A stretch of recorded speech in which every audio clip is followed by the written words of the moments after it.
Salut tout le monde, c'est Valérie, nutritionniste diététiste et aujourd'hui, je vous reviens pour un autre tour de course. Vous semblez vraiment aimer ça et il y avait plein de bons prix cette semaine. J'ai refait des stocks dans plein d'aliments.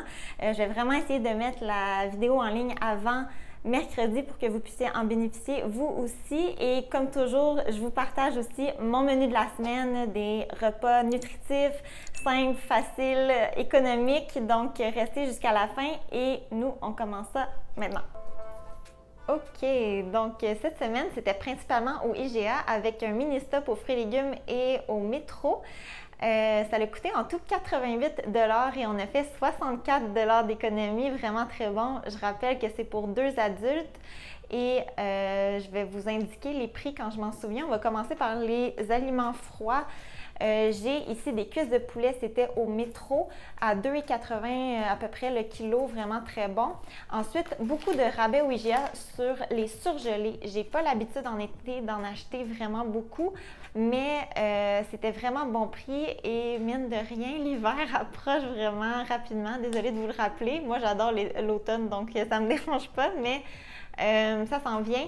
Puis, je vais faire une sauce à spaghetti bientôt. Donc, j'ai acheté des légumes à spaghetti. Deux autres variétés ici à 1,97 $. Les fèves edamame à 1,97 $ également. J'en emploie vraiment très souvent et c'est un bon prix. Et les fruits surgelés étaient à 3,99 $ si je me souviens bien. J'en aurais acheté beaucoup plus, mais ils étaient complètement dévalisés. Donc, j'ai été avec ce qu'il y avait. Ensuite, du yogourt nature grec, j'achète toujours celui en spécial, il était à 4,99 $. Du tofu, comme à chaque semaine. Et on avait une brique de fromage à 4 $. Donc, je vais aller porter les aliments à réfrigérer et je vous reviens. OK, on reprend et ici, tous les sacs de 5 livres étaient à 2,99 $. Ça vaut vraiment la peine. J'ai des carottes, des rutabagas, des oignons. Il y avait aussi les betteraves en spécial si vous êtes intéressés. Et le chou était vraiment pas cher, mais j'en ai déjà un au frigo. Ensuite, vraiment intéressant, il y a le daikon ou le radis chinois si vous préférez, qui était en spécial à 2,20 $ le kilo à peu près, vraiment bon prix et il vient du Québec. Je le mets rarement au menu, mais là cette semaine, je me suis dit que ce serait intéressant de faire changement. Vraiment très hâte de le cuisiner. J'ai le chou napa aussi du Québec qui était au même prix, vraiment intéressant. J'ai du chou cavalier ici à 2,50 $ et c'est très rare que j'en retrouve en épicerie. Il était quand même très beau et je l'aime beaucoup pour ses grandes feuilles. J'en fais parfois des sandwichs déroulés tellement qu'ils sont grands. Donc, j'en ai profité cette semaine. Ensuite, le radis était à 77 sous. Vous savez que je consomme les feuilles et la racine.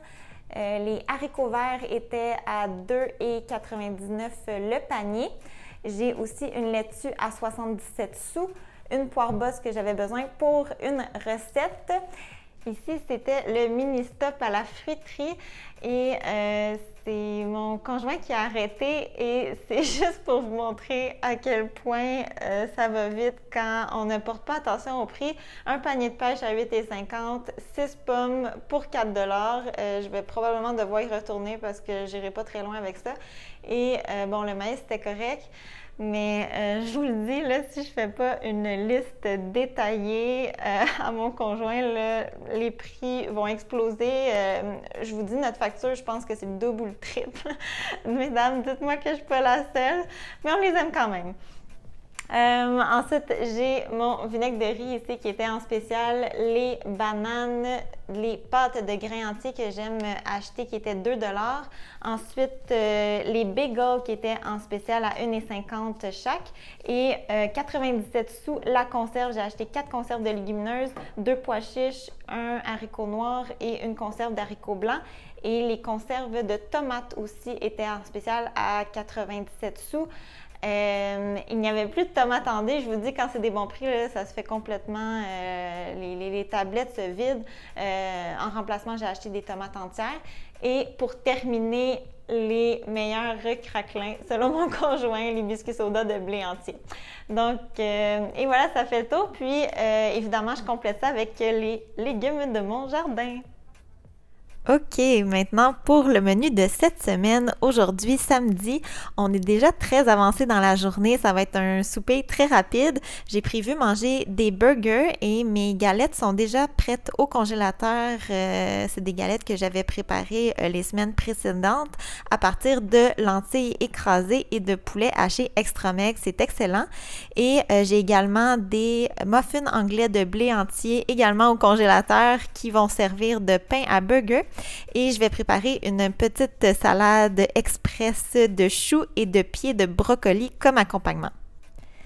Dimanche, j'ai très hâte parce que je vais cuisiner un de mes repas favoris à ce temps-ci de l'année et c'est un bouilli de légumes dans lequel je vais ajouter mes cuisses de poulet. Je pense que, règle générale, les gens utilisent plutôt le bœuf comme viande, mais quand j'étais enfant, ma mère avait toujours l'habitude de cuisiner son bouilli à partir de poulet et parfois elle ajoutait aussi des côtelettes de porc.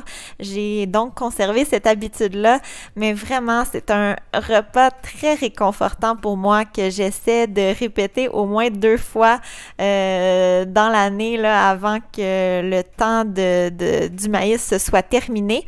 Donc, évidemment, je vais ajouter là-dedans mon chou, mes rutabagas, mes pommes de terre, mes haricots verts et mon maïs. Et c'est vraiment délicieux et si simple à préparer. Lundi, on va manger des pâtes à la sauce puttanesca d'aubergine. Désolée de ma prononciation. Et je vais utiliser les aubergines de mon jardin. J'ai déjà récolté 5 aubergines jusqu'à maintenant et 5 autres sont en route. C'est vraiment merveilleux. Super bonne récolte. Elles sont délicieuses, super belles aussi. Et c'est une sauce que j'ai déjà réalisée par le passé. Elle est très bonne. Ça me fait penser un peu à une ratatouille dans laquelle on ajoute des olives Kalamata et des capres.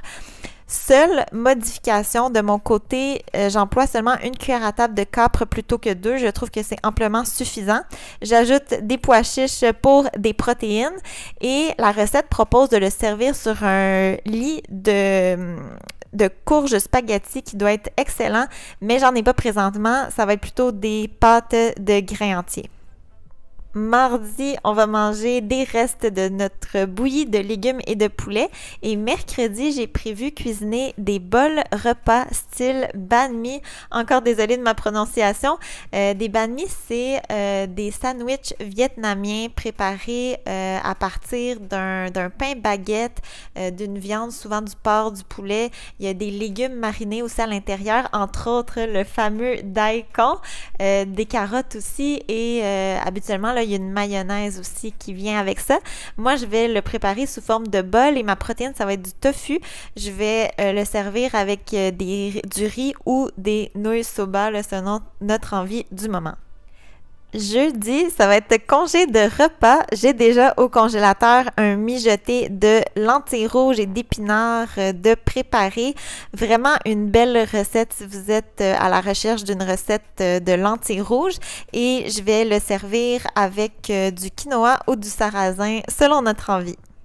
Pour vendredi, je suis vraiment excitée parce que cette semaine, je veux préparer mon kimchi. C'est pour ceux qui connaissent pas le kimchi, c'est un condiment coréen de choux fermenté. Et j'adore le kimchi, mais ça coûte excessivement cher en épicerie là, pour un petit bocal, ça coûte à peu près 12 $, là, c'est épouvantable. Et quand j'ai vu le chou napa et le daikon en spécial cette semaine, ça m'a tout de suite fait penser au kimchi. J'avoue que j'ai pas encore la patience, les connaissances non plus pour préparer là, le kimchi avec la fermentation. Je sais que c'est simple comme processus, mais je suis pas rendue là encore. Et j'ai vu Geneviève Ogleman proposer une recette express que je trouvais vraiment intéressante, là, qui est prête à consommer sur le moment ou la journée après. Évidemment, on n'a pas les bénéfices de la fermentation, mais j'ai des grandes attentes pour le goût et je vais pouvoir avoir une grande quantité pour une fraction du coût surtout. Donc, si j'ai le temps, je veux le préparer et pour vendredi, j'aimerais préparer un riz frit à partir de ce kimchi-là.